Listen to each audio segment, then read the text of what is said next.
Chapter 73. The Promise. It was, indeed, Maximilien Morrel, who had passed a wretched existence since the previous day. With the instinct peculiar to lovers, he had anticipated after the return of Madame de Saint-Méran and the death of the Marquis that something would occur at Monsieur de Villefort's in connection with his attachment for Valentine. His presentiments were realized, as we shall see, and his uneasy forebodings had goaded him pale and trembling to the gate under the chestnut trees. Valentine was ignorant of the cause of this sorrow and anxiety, and as it was not his accustomed hour for visiting her, she had gone to the spot simply by accident, or perhaps through sympathy. Morrel called her, and she ran to the gate. "You are here at this hour," said she. "Yes, my poor girl," replied Morrel. "I come to bring and to hear bad tidings." "This is indeed a house of mourning," said Valentine. "Speak, Maximilien, although the cup of sorrow seems already full."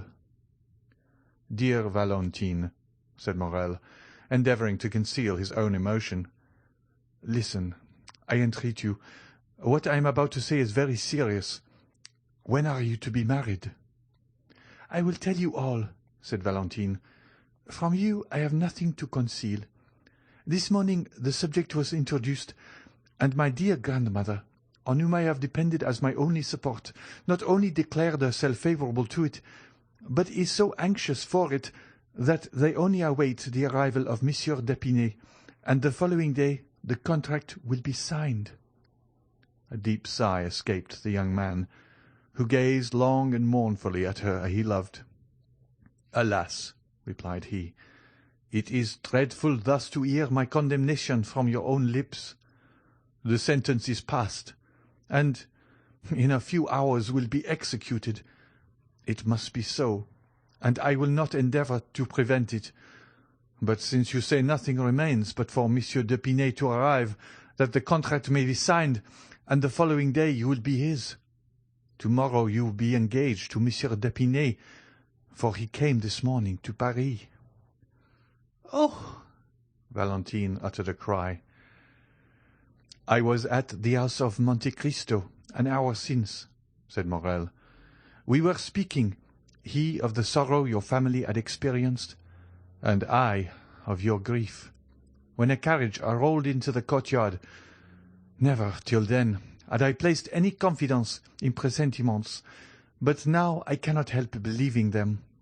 At the sound of that carriage I shuddered. Soon I heard steps on the staircase, which terrified me as much as the footsteps of the commander did Don Juan. The door at last opened.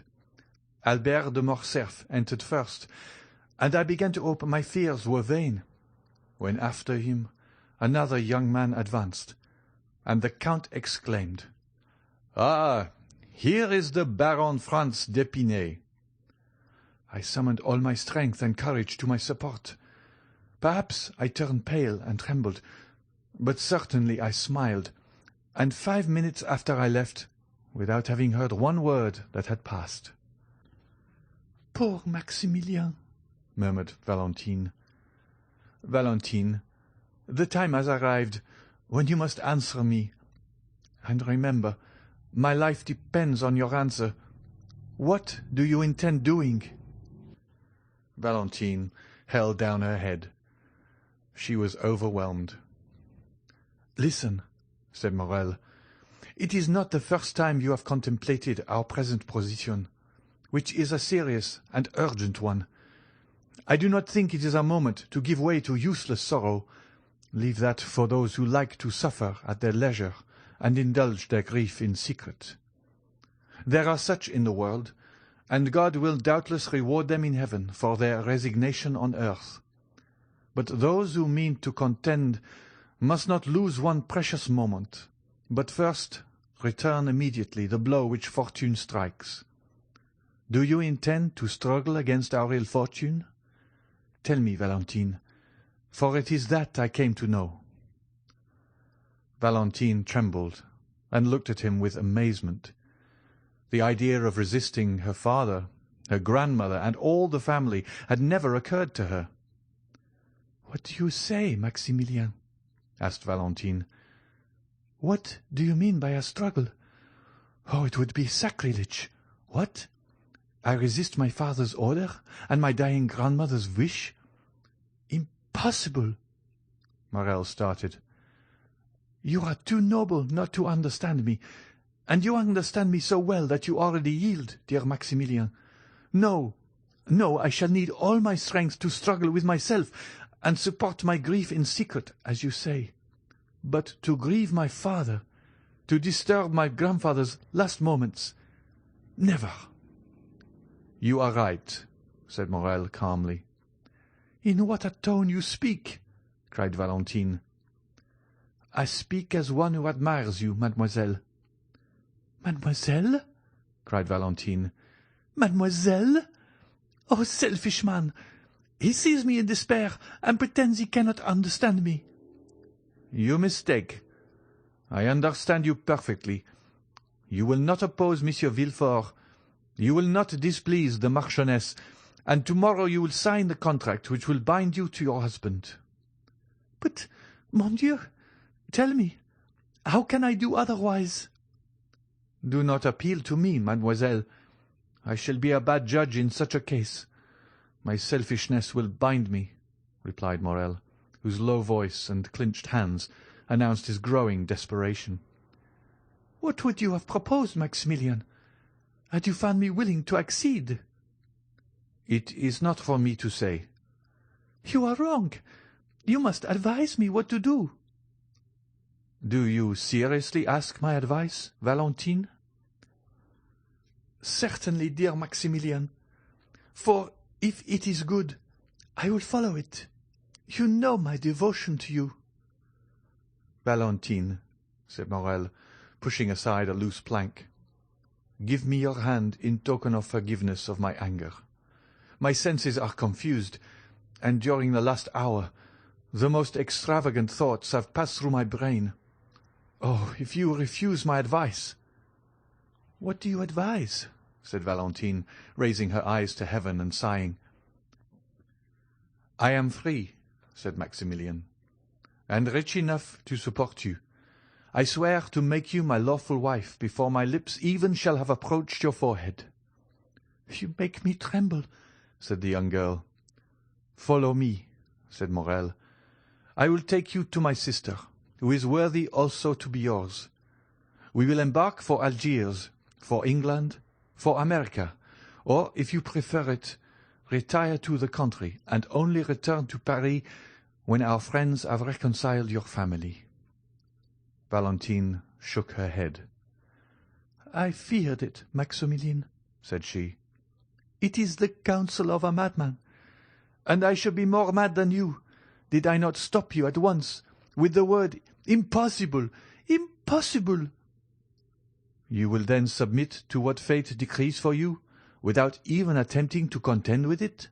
said Morel sorrowfully. "Yes, if I die."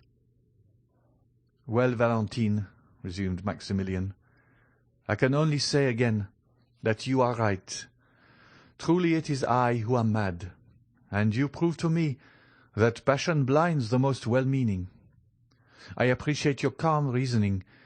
It is then understood that tomorrow you will be irrevocably promised to Monsieur Franz d'Épinay, not only by that theatrical formality invented to heighten the effect of a comedy, called the signature of the contract, but your own will?" "Again, you drive me to despair, Maximilien," said Valentine. "Again, you plunge the dagger into the wound. What would you do, tell me, if your sister listened to such a proposition?" "Mademoiselle," replied Morel with a bitter smile, "I am selfish. You have already said so. And as a selfish man I think not of what others would do in my situation, but of what I intend doing myself. I think only that I have known you not a whole year. From the day I first saw you, all my hopes of happiness have been in securing your affection. One day you acknowledged that you loved me, and since that day my hope of future happiness has rested on obtaining you, for to gain you would be life to me. Now I think no more. I say only that fortune has turned against me. I had thought to gain heaven, and now I have lost it. It is an everyday occurrence for a gambler to lose not only what he possesses, but also what he has not. Morrel pronounced these words with perfect calmness. Valentine looked at him a moment with her large, scrutinizing eyes, endeavouring not to let Morrel discover the grief which struggled in her heart. "But, in a word, what are you going to do?" asked she. "I am going to have the honour of taking my leave of you, mademoiselle, solemnly assuring you that I wish your life may be so calm, so happy, and so full occupied, that there may be no place for me, even in your memory." "Oh," murmured Valentine. "Adieu, Valentine, adieu," said Morrel, bowing. "Where are you going?" cried the young girl, extending a hand through the opening and seizing Maximilian by his coat, for she understood from her own agitated feelings that her lover's calmness could not be real. "Where are you going?" "I am going that I may not bring fresh trouble into your family, and to set an example which every honest and devoted man, situated as I am, may follow." "Before you leave me, tell me what you are going to do, Maximilian." The young man smiled sorrowfully. "Speak, speak," said Valentine. "I entreat you." "Has your resolution changed, Valentine?"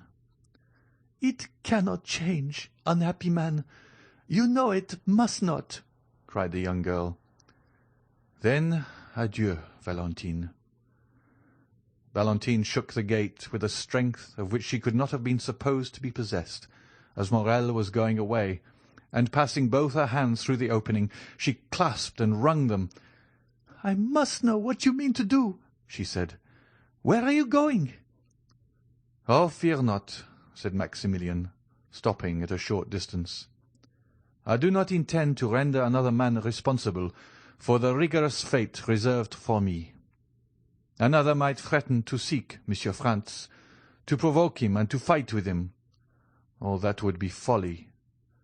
What has Monsieur Franz to do with it? He saw me this morning for the first time, and has already forgotten he has seen me.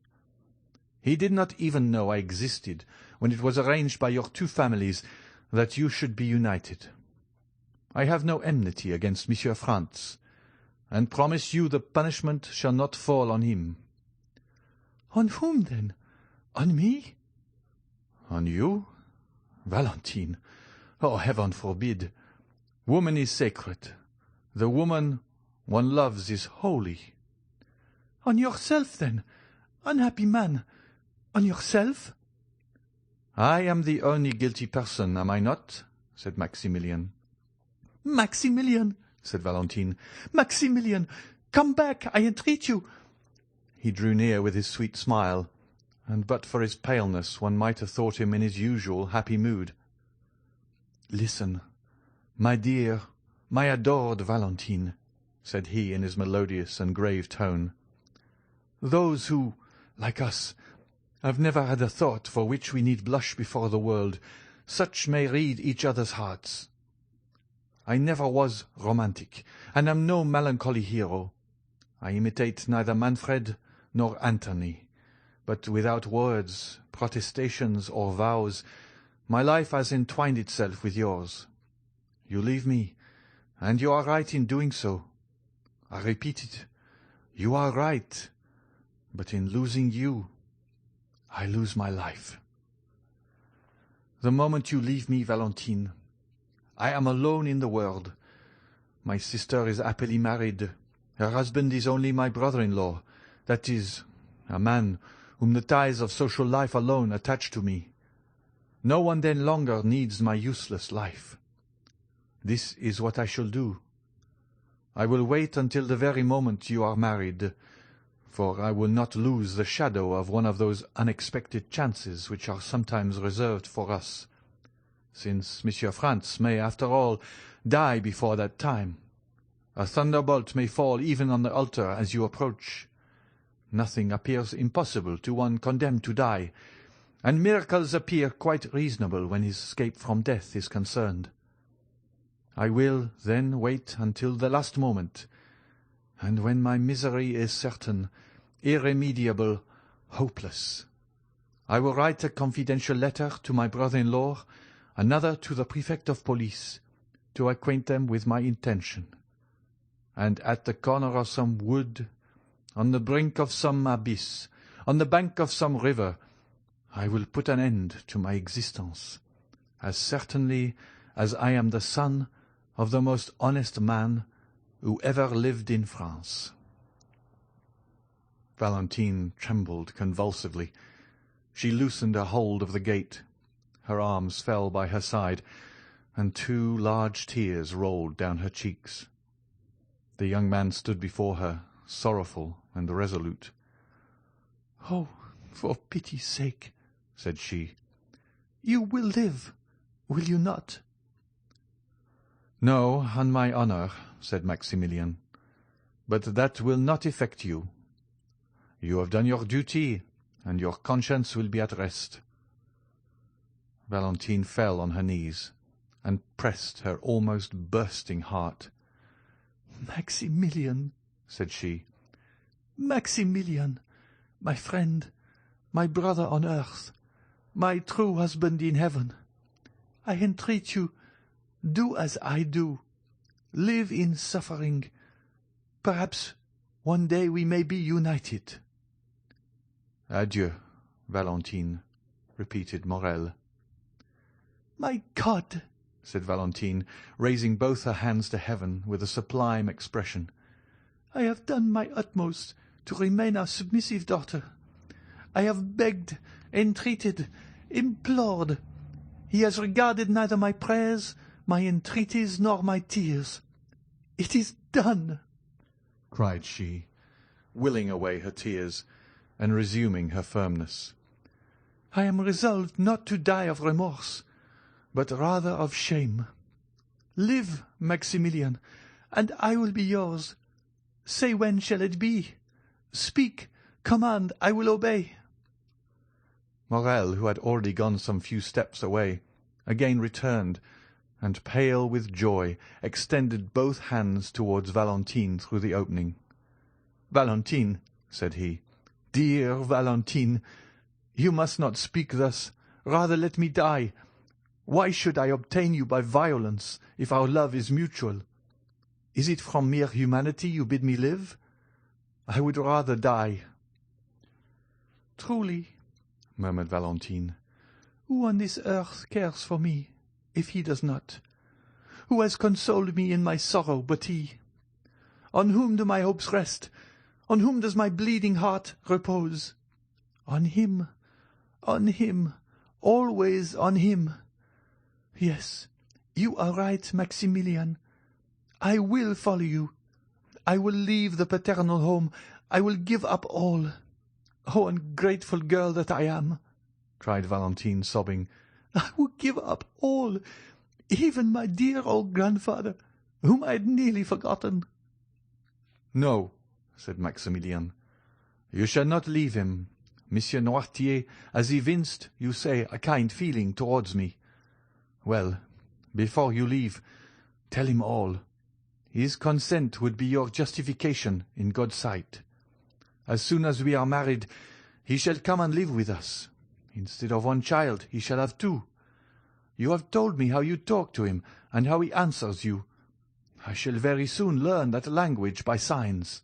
Valentine, I promise you solemnly that instead of despair, it is happiness that awaits us." "Oh, see, Maximilian, see the power you have over me. You almost make me believe you, and yet what you tell me is madness, for my father will curse me. He is inflexible, he will never pardon me. Now listen to me, Maximilian. If by artifice, by entreaty, by accident, in short, if by any means I can delay this marriage, will you wait?"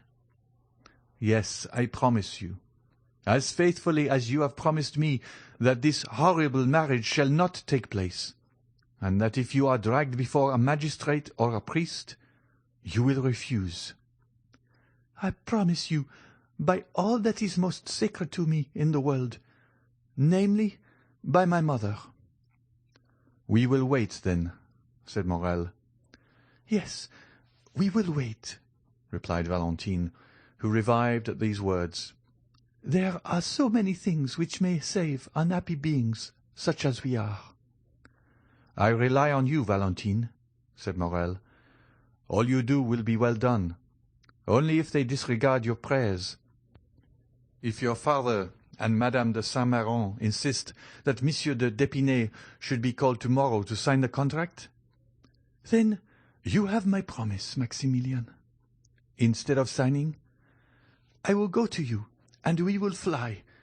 But from this moment until then, let us not tempt Providence. Let us not see each other. It is a miracle, it is a providence that we have not been discovered. If we were surprised, if it were known that we met thus, we should have no further resource." "You are right, Valentine. But how shall I ascertain?" "From the notary, Monsieur Deschamps." "I know him." "And for myself, I will write to you. Depend on me. I dread this marriage, Maximilian, as much as you." "Thank you, my adored Valentine. Thank you. That is enough. When once I know the hour, I will hasten to this spot. You can easily get over this fence with my assistance. A carriage will await us at the gate, in which you will accompany me to my sister's. There, living, retired, or mingling in society, as you wish, we shall be enabled to use our power, to resist oppression, and not suffer ourselves to be put to death like sheep, which only defend themselves by sighs." "Yes," said Valentine. "I will now acknowledge you are right, Maximilian. And now are you satisfied with your betrothal?" said the young girl sorrowfully. "My adored Valentine, words cannot express one half of my satisfaction." Valentine had approached, or rather had placed her lips so near the fence that they nearly touched those of Morel, which were pressed against the other side of the cold and inexorable barrier. "Adieu, until we meet again," said Valentine, tearing herself away.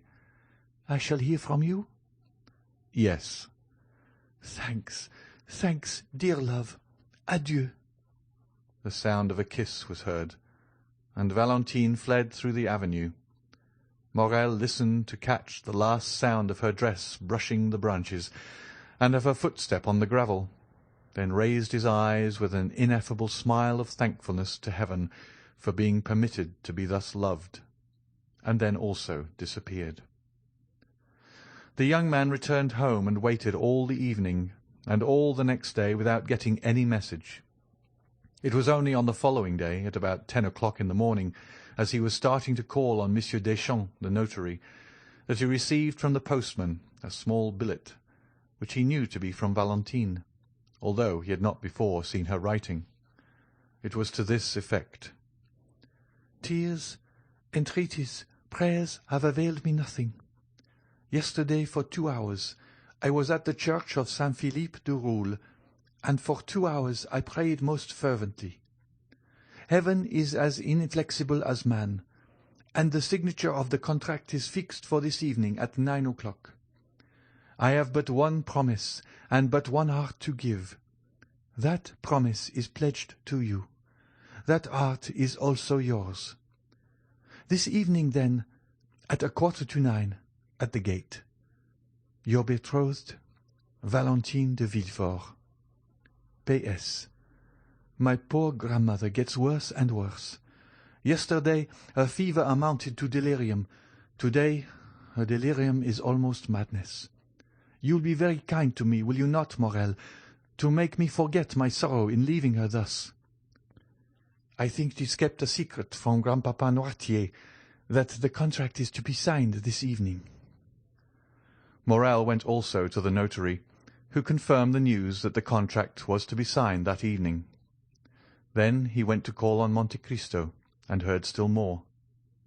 Franz had been to announce the ceremony, and Madame de Villefort had also written to beg the Count to excuse her not inviting him. The death of Monsieur de Saint-Méran and the dangerous illness of his widow would cast a gloom over the meeting which she would regret should be shared by the Count, whom she wished every happiness. The day before, Franz had been presented to Madame de Saint-Méran, who had left her bed to receive him, but had been obliged to return to it immediately after. It is easy to suppose that Morrel's agitation would not escape the Count's penetrating eye. Monte Cristo was more affectionate than ever. Indeed, his manner was so kind that several times Morrel was on the point of telling him all. But he recalled the promise he had made to Valentine, and kept his secret. The young man read Valentine's letter 20 times in the course of the day. It was her first, and on what an occasion! Each time he read it, he renewed his vow to make her happy. How great is the power of a woman who has made so courageous a resolution! What devotion does she deserve from him for whom she has sacrificed everything? How ought she really to be supremely loved? She becomes at once a queen and a wife, and it is impossible to thank and love her sufficiently. Morrel longed intensely for the moment when he should hear Valentine say, "Here I am, Maximilian. Come and help me." He had arranged everything for her escape. 2 ladders were hidden in the clover field. A cabriolet was ordered for Maximilian alone, without a servant, without lights. At the turning of the first street they would light the lamps, as it would be foolish to attract the notice of the police by too many precautions. Occasionally he shuddered.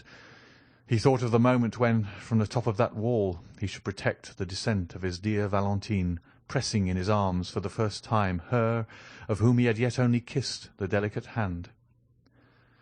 When the afternoon arrived, and he felt that the hour was drawing near, he wished for solitude. His agitation was extreme. A simple question from a friend would have irritated him. He shut himself in his room and tried to read, but his eye glanced over the page without understanding a word, and he threw away the book, and for the second time sat down to sketch his plan, the ladders and the fence. At length the hour drew near.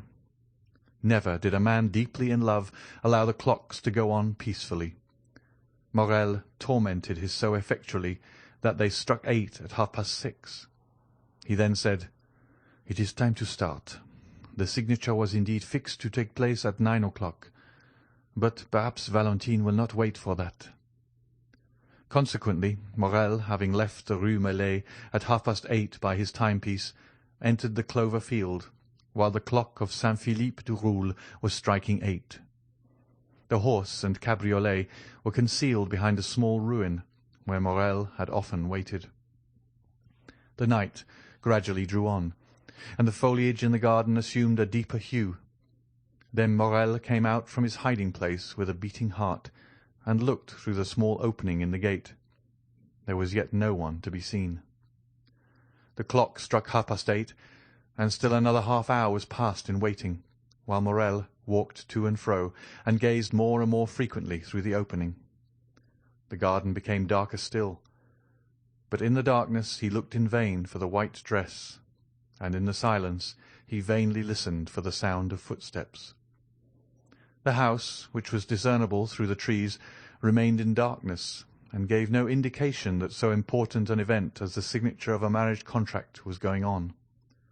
Morrel looked at his watch, which wanted 9:15. But soon the same clock he had already heard strike 2 or 3 times rectified the error by striking 9:30. This was already half an hour past the time Valentine had fixed. It was a terrible moment for the young man. The slightest rustling of the foliage, the least whistling of the wind attracted his attention, and drew the perspiration to his brow.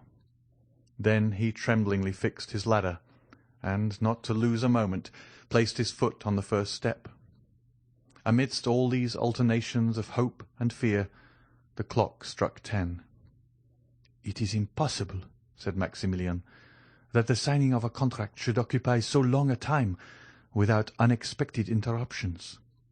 I have weighed all the chances, calculated the time required for all the forms. Something must have happened." And then he walked rapidly to and fro, and pressed his burning forehead against the fence. Had Valentine fainted? Or had she been discovered and stopped in her flight? These were the only obstacles which appeared possible to the young man. The idea that her strength had failed her in attempting to escape, and that she had fainted in one of the paths, was the one that most impressed itself upon his mind. "In that case," said he, "I should lose her, and by my own fault." He dwelt on this idea for a moment. Then it appeared reality. He even thought he could perceive something on the ground at a distance. He ventured to call, and it seemed to him that the wind wafted back an almost inarticulate sigh. At last the half-hour struck. It was impossible to wait longer. His temples throbbed violently. His eyes were growing dim. He passed one leg over the wall, and in a moment leapt down on the other side. He was on Villefort's premises, had arrived there by scaling the wall. What might be the consequences? However, he had not ventured thus far to draw back. He followed a short distance close under the wall, then crossed a path, hid, entered a clump of trees. In a moment he had passed through them, and could see the house distinctly. Then Morel saw that he had been right in believing that the house was not illuminated. Instead of lights at every window, as is customary on days of ceremony, he saw only a grey mass, which was veiled also by a cloud, which at that moment obscured the moon's feeble light. A light moved rapidly from time to time past 3 windows of the second floor. These 3 windows were in Madame de Saint-Méran's room. Another remained motionless behind some red curtains which were in Madame de Villefort's bedroom. Morel guessed all this. So many times, in order to follow Valentine in thought at every hour in the day, had he made her describe the whole house, that without having seen it, he knew it all. This darkness and silence alarmed Morel still more than Valentine's absence had done. Almost mad with grief, and determined to venture everything in order to see Valentine once more, and be certain of the misfortune he feared, Morel gained the edge of the clump of trees, and was going to pass as quickly as possible through the flower garden, when the sound of a voice, still at some distance, but which was borne upon the wind, reached him. At this sound, as he was already partially exposed to view, he stepped back and concealed himself completely, remaining perfectly motionless. He had formed his resolution. If it was Valentine alone, he would speak as she passed. If she was accompanied, and he could not speak, still he should see her and know that she was safe. If they were strangers, he would listen to their conversation, and might understand something of this hitherto incomprehensible mystery. The moon had just then escaped from behind the cloud which had concealed it, and Morel saw Villefort come out upon the steps, followed by a gentleman in black. They descended and advanced towards the clump of trees, and Morel soon recognized the other gentleman as Dr. d'Avrigny. The young man, seeing them approach, drew back mechanically until he found himself stopped by a sycamore tree in the centre of the clump. There he was compelled to remain. Soon the 2 gentlemen stopped also. "Ah, my dear doctor," said the procureur, "heaven declares itself against my house. What a dreadful death! What a blow! Seek not to console me. Alas, nothing can alleviate so great a sorrow. The wound is too deep and too fresh. Dead! Dead!" The cold sweat sprang to the young man's brow, and his teeth chattered. Who could be dead in that house, which Villefort himself had called accursed? "My dear Monsieur de Villefort," replied the doctor with a tone which redoubled the terror of the young man, "I have not led you here to console you. On the contrary." "What can you mean?" asked the procureur, alarmed. "I mean that behind the misfortune which has just happened to you, there is another, perhaps still greater." "Can it be possible?" murmured Villefort, clasping his hands. "What are you going to tell me?" "Are we quite alone, my friend?" "Yes, quite. But why all these precautions?"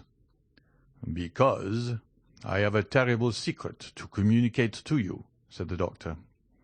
"Let us sit down." Villefort fell rather than seated himself. The doctor stood before him with one hand placed on his shoulder. Morrel, horrified, supported his head with one hand, and with the other pressed his heart, lest its beating should be heard.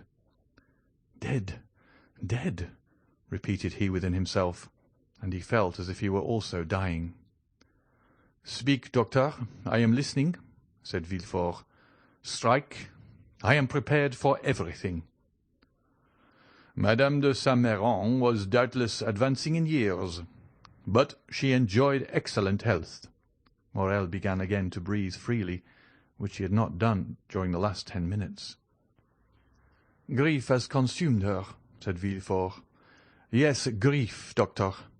After living 40 years with the Marquis—" "It is not grief, my dear Villefort," said the doctor.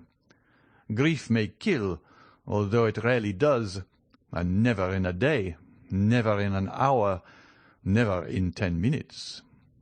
Villefort answered nothing.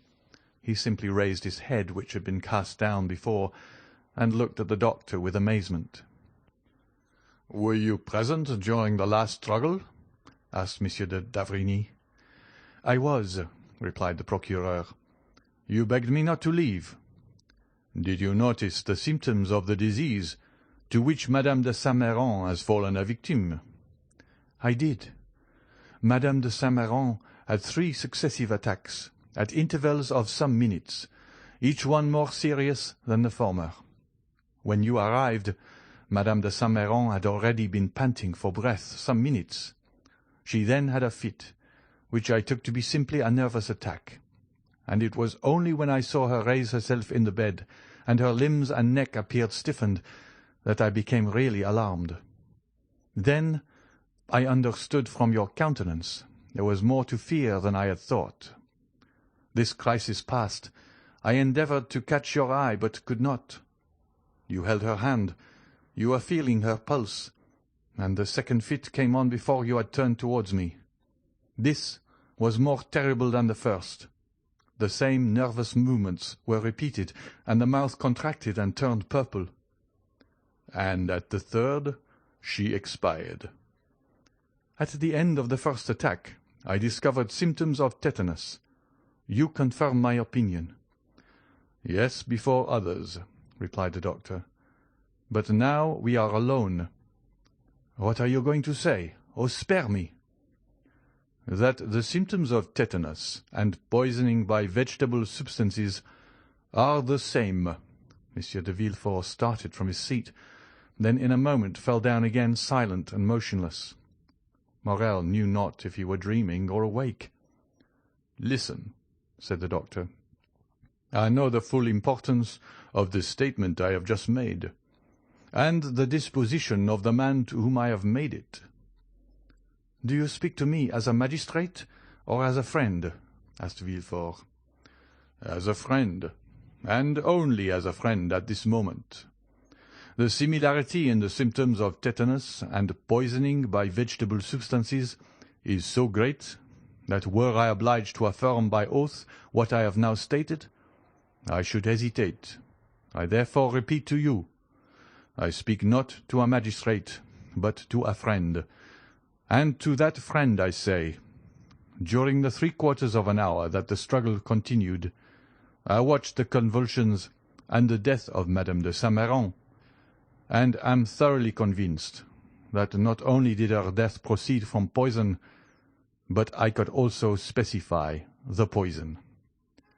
"Can it be possible?" "The symptoms are marked. Do you see? Sleep, broken by nervous spasms. Excitation of the brain, torpor of the nerve centres. Madame de Saint-Méran succumbed to a powerful dose of brucine or of strychnine, which by some mistake, perhaps, has been given to her." Villefort seized the doctor's hand. "Oh, it is impossible," said he. I must be dreaming. It is frightful to hear such things from such a man as you. Tell me, I entreat you, my dear doctor, that you may be deceived." "Doubtless I may, but—" "But?" "But I do not think so." "Have pity on me, doctor. So many dreadful things have happened to me lately that I am on the verge of a madness." "Has anyone besides me seen Madame de Saint-Méran?" "No." "Has anything been sent for from a chemist's that I have not examined?" "Nothing." "Had Madame de Saint-Méran any enemies?" "Not to my knowledge." "Would her death affect anyone's interest?" "It could not indeed. My daughter is her only heiress, Valentine alone. Oh, if such a thought could present itself, I would stab myself to punish my heart for having for one instant harboured it." "Indeed, my dear friend," said Monsieur d'Avrigny, "I would not accuse anyone. I speak only of an accident, you understand? Of a mistake. But whether accident or mistake, the fact is there. It is on my conscience and compels me to speak aloud to you. Make inquiry." "Of whom? How? Of what?" "May not Barrois, the old servant, have made a mistake, and have given Madame de Saint-Méran a dose prepared for his master?" "For my father?" "Yes." "But how could a dose prepared for Monsieur Noirtier poison Madame de Saint-Méran?" "Nothing is more simple. You know poisons become remedies in certain diseases of which paralysis is one. For instance, having tried every other remedy to restore movement and speech to Monsieur Noirtier, I resolved to try one last means, and for 3 months I have been giving him brucine, so that in the last dose I ordered for him there were 6 grains. This quantity, which is perfectly safe to administer to the paralyzed frame of Monsieur Noirtier, which has become gradually accustomed to it, would be sufficient to kill another person." "My dear doctor, there is no communication between Monsieur Noirtier's apartment and that of Madame de Saint-Méran, and Barrois never entered my mother-in-law's room. In short, doctor, although I know you to be the most conscientious man in the world, and although I place the utmost reliance on you, I want, notwithstanding my conviction, to believe this axiom, errare humanum est." "Is there one of my brethren in whom you have equal confidence with myself?" "Why do you ask me that? What do you wish?" "Send for him. I will tell him what I have seen, and we will consult together and examine the body." "And you will find traces of poison?" "No, I did not say of poison. But we can prove what was the state of the body. We shall discover the cause of her sudden death, and we shall say, 'Dear Villefort, if this thing has been caused by negligence, watch over your servants. If from hatred, watch your enemies.'" "What do you propose to me, d'Avrigny?" said Villefort in despair.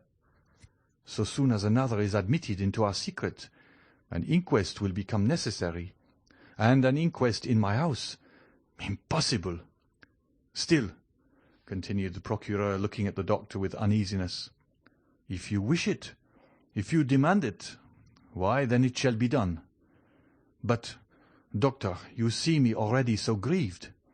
How can I introduce into my house so much scandal after so much sorrow? My wife and my daughter would die of it. And I, doctor, you know a man does not arrive at the post I occupy. One has not been king's attorney 25 years without having amassed a tolerable number of enemies. Mine are numerous. Let this affair be talked of. It will be a triumph for them, which will make them rejoice and cover me with shame.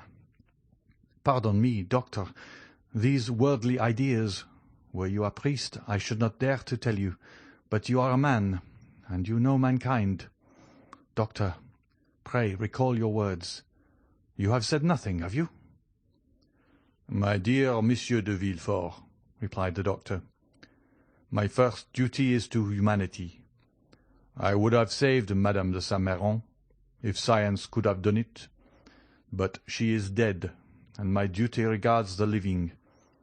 Let us bury this terrible secret in the deepest recesses of our hearts. I am willing, if anyone should suspect this, that my silence on the subject should be imputed to my ignorance. Meanwhile, sir, watch always. Watch carefully, for perhaps the evil may not stop here, and when you have found the culprit, if you find him, I will say to you, you are a magistrate. Do as you will.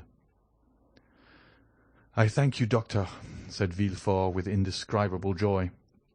I never had a better friend than you. And as if he feared Dr. d'Avrigny would recall his promise, he hurried him towards the house. When they were gone, Morrel ventured out from under the trees, and the moon shone upon his face, which was so pale it might have been taken for that of a ghost. I am manifestly protected in a most wonderful but most terrible manner, said he. But Valentine, poor girl, how will she bear so much sorrow? As he thought thus, he looked alternately at the window with red curtains and the 3 windows with white curtains. The light had almost disappeared from the former. Doubtless Madame de Villefort had just put out her lamp, and the night lamp alone reflected its dull light on the window. At the extremity of the building, on the contrary, he saw one of the 3 windows open. A wax light placed on the mantelpiece threw some of its pale rays without, and a shadow was seen for one moment on the balcony. Morrel shuddered. He thought he heard a sob. It cannot be wondered at that his mind, generally so courageous, but now disturbed by the 2 strongest human passions, love and fear, was weakened even to the indulgence of superstitious thoughts. Although it was impossible that Valentine should see him, hidden as he was, he thought he heard the shadow at the window call him. His disturbed mind told him so. This double error became an irresistible reality, and by one of the incomprehensible transports of youth he bounded from his hiding-place, and with 2 strides, at the risk of being seen, at the risk of alarming Valentine, at the risk of being discovered by some exclamation which might escape the young girl, he crossed the flower-garden, which by the light of the moon resembled a large white lake, and having passed the rows of orange trees which extended in front of the house, he reached the step, ran quickly up, and pushed the door, which opened without offering any resistance. Valentine had not seen him. Her eyes, raised towards heaven, were watching a silvery cloud gliding over the azure, its form that of a shadow mounting towards heaven. Her poetic and excited mind pictured it as the soul of her grandmother. Meanwhile, Morrel had traversed the anteroom and found the staircase, which, being carpeted, prevented his approach being heard, and he had regained that degree of confidence that the presence of Monsieur de Villefort even would not have alarmed him.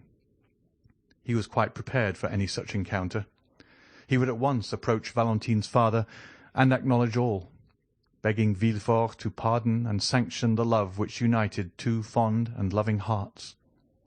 Morrel was mad. Happily, he did not meet anyone.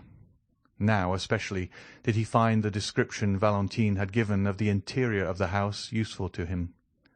He arrived safely at the top of the staircase, and while he was feeling his way, a sob indicated the direction he was to take. He turned back. A door, partly opened, enabled him to see his road and to hear the voice of one in sorrow. He pushed the door open and entered. At the other end of the room, under a white sheet which covered it, lay the corpse, still more alarming to Morrel since the account he had so unexpectedly overheard.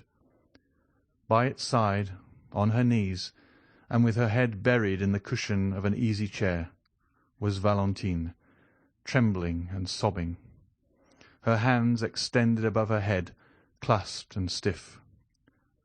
She had turned from the window, which remained open, and was praying in accents that would have affected the most unfeeling. Her words were rapid, incoherent, unintelligible, for the burning weight of grief almost stopped her utterance. The moon, shining through the open blinds, made the lamp appear to burn paler, and cast a sepulchral hue over the whole scene. Morel could not resist this. He was not exemplary for piety. He was not easily impressed. But Valentine, suffering, weeping, wringing her hands before him, was more than he could bear in silence. He sighed and whispered a name, and the head bathed in tears and pressed on the velvet cushion of the chair, a head like that of a Magdalene by Correggio, was raised and turned toward him.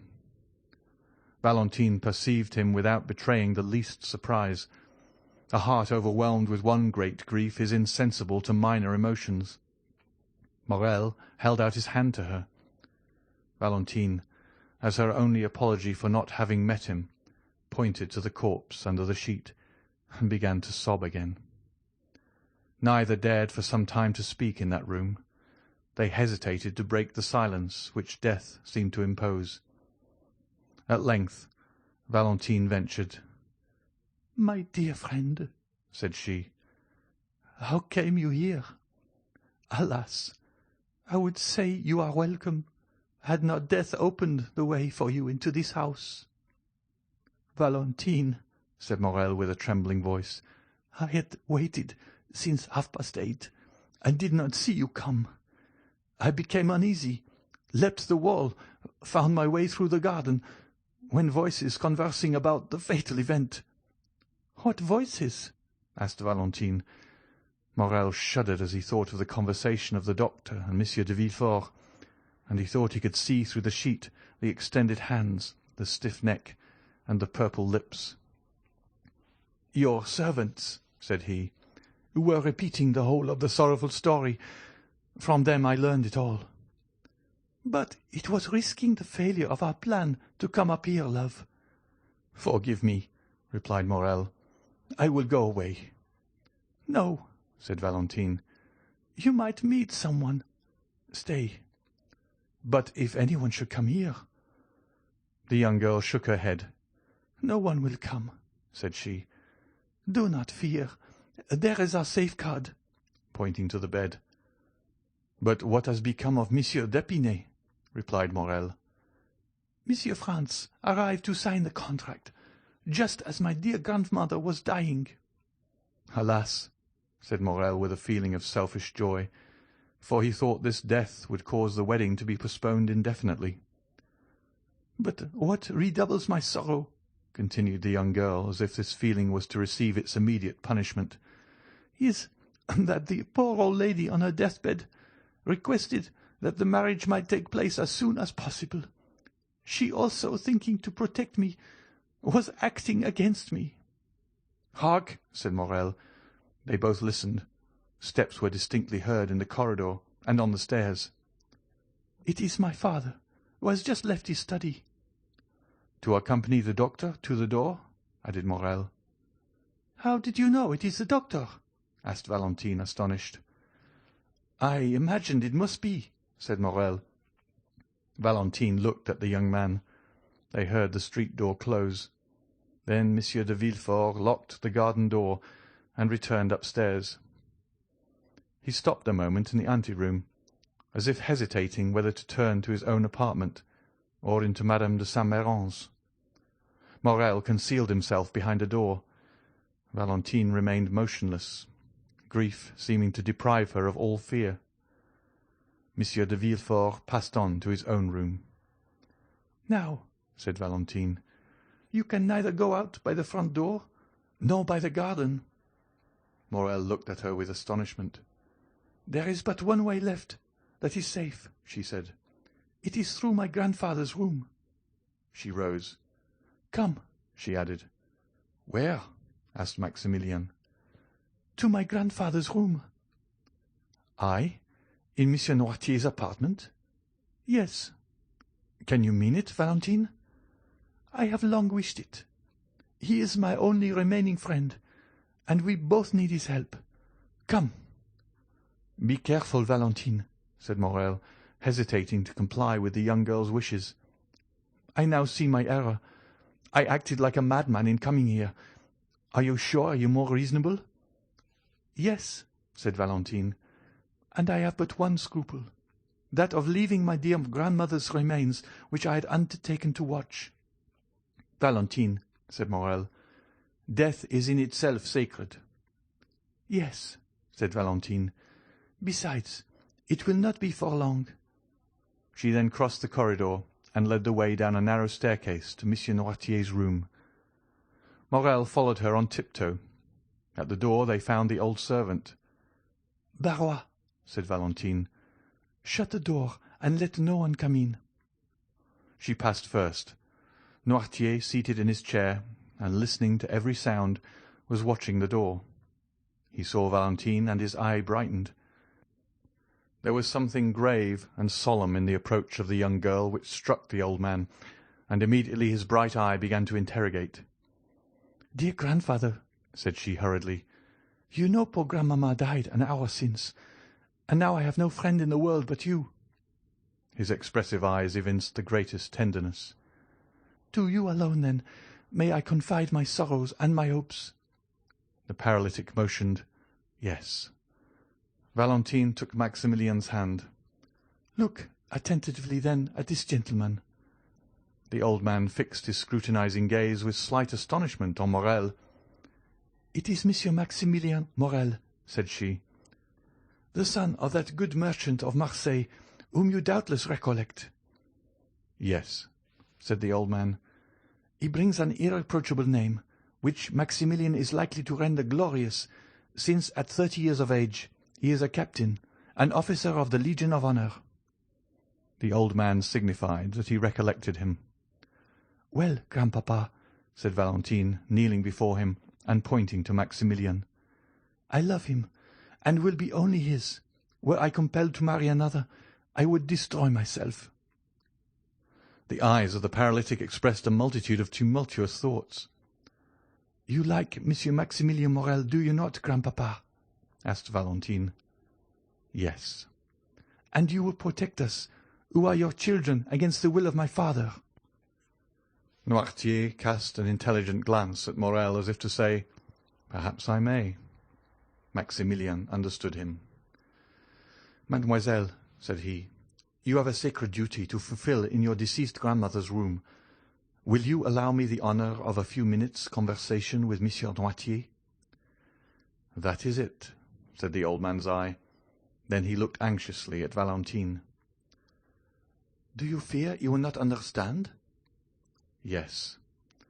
"Oh, we have so often spoken of you, that he knows exactly how I talk to you."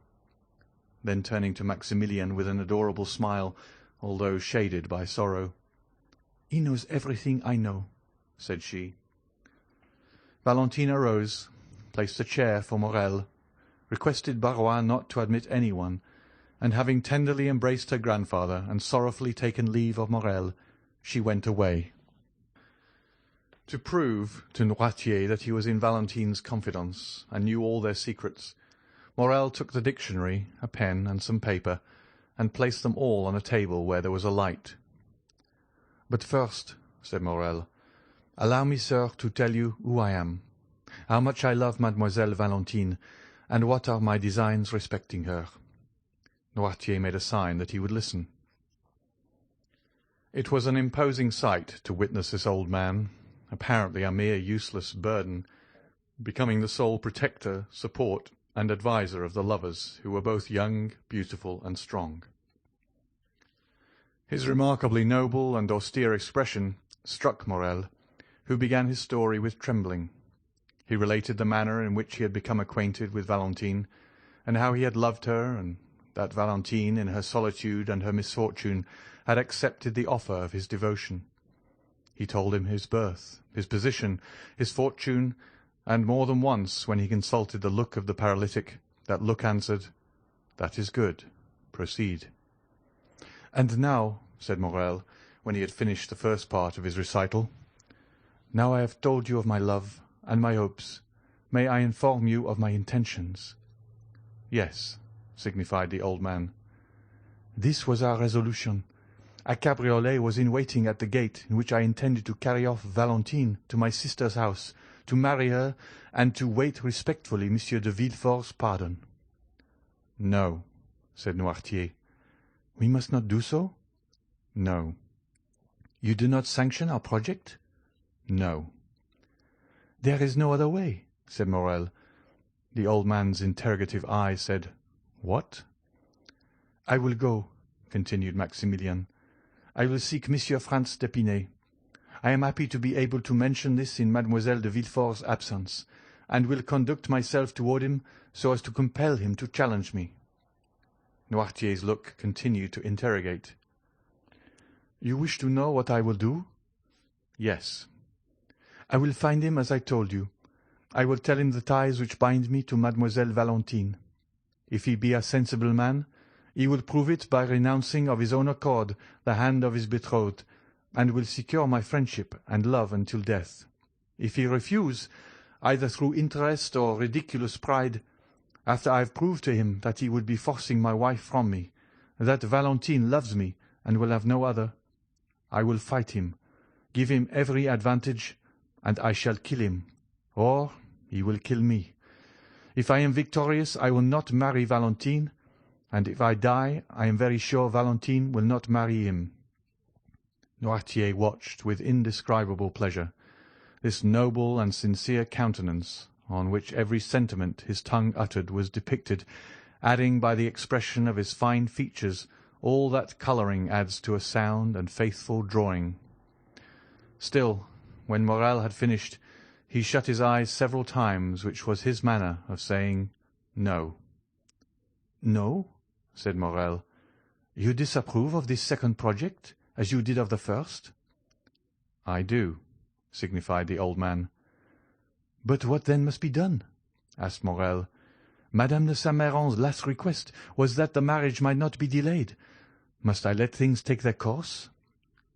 Noirtier did not move. "I understand," said Morrel. "I am to wait." "Yes." "But delay may ruin our plans, sir," replied the young man. "Alone, Valentine has no power. She will be compelled to submit. I am here almost miraculously, and can scarcely hope for so good an opportunity to occur again. Believe me, there are only the two plans I have proposed to you. Forgive my vanity, and tell me which you prefer. Do you authorize Mademoiselle Valentine to entrust herself to my honor?" "No." "Do you prefer I seek out Monsieur d'Épinay?" "No." "Whence, then, will you come the help we need? From chance?" resumed Morrel. "No." "From you?" "Yes." "You thoroughly understand me, sir. Pardon my eagerness, for my life depends on your answer. Will our help come from you?" "Yes." "You are sure of it?" "Yes." There was so much firmness in the look which gave this answer. No one could at any rate doubt his will, if they did his power. "Oh, thank you 1,000 times. But how? Unless a miracle should restore your speech, your gesture, your movement, how can you, chained to that armchair, dumb and motionless, oppose this marriage?" A smile lit up the old man's face, a strange smile of the eyes in a paralyzed face. "Then I must wait?" asked the young man. "Yes." "But the contract?" The same smile returned. "Will you assure me it shall not be signed?" "Yes," said Noirtier. "The contract shall not be signed!" cried Morrel. "Oh, pardon me, sir. I can scarcely realize so great a happiness. Will they not sign it?" "No," said the paralytic. Notwithstanding that assurance, Morrel still hesitated. This promise of an impotent old man was so strange that, instead of being the result of the power of his will, it might emanate from enfeebled organs. Is it not natural that the madman, ignorant of his folly, should attempt things beyond his power? The weak man talks of burdens he can raise, the timid of giants he can confront, the poor of treasures he spends. The most humble peasant, in the height of his pride, calls himself Jupiter. Whether Noirtier understood the young man's indecision, or whether he had not full confidence in his docility, he looked uneasily at him. "What do you wish, sir?" asked Morel. "That I should renew my promise of remaining tranquil." Noirtier's eyes remained fixed and firm, as if to imply that a promise did not suffice. Then it passed from his face to his hands. "Shall I swear to you, sir?" asked Maximilian. "Yes," said the paralytic with the same solemnity. Morel understood that the old man attached great importance to an oath. He extended his hand. "I swear to you on my honour," said he, "to await your decision respecting the course I am to pursue with Monsieur d'Épinay." "That is right," said the old man. "Now," said Morel, "do you wish me to retire?" "Yes." "Without seeing Mademoiselle Valentine?"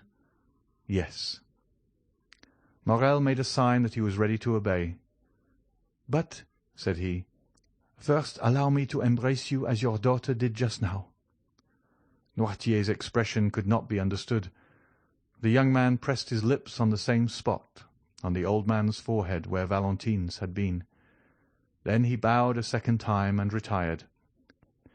He found outside the door the old servant to whom Valentine had given directions. Morel was conducted along a dark passage which led to a little door opening on the garden. Soon found the spot where he had entered, with the assistance of the shrubs gained the top of the wall, and by his ladder was in an instant in the clover field, where his cabriolet was still waiting for him.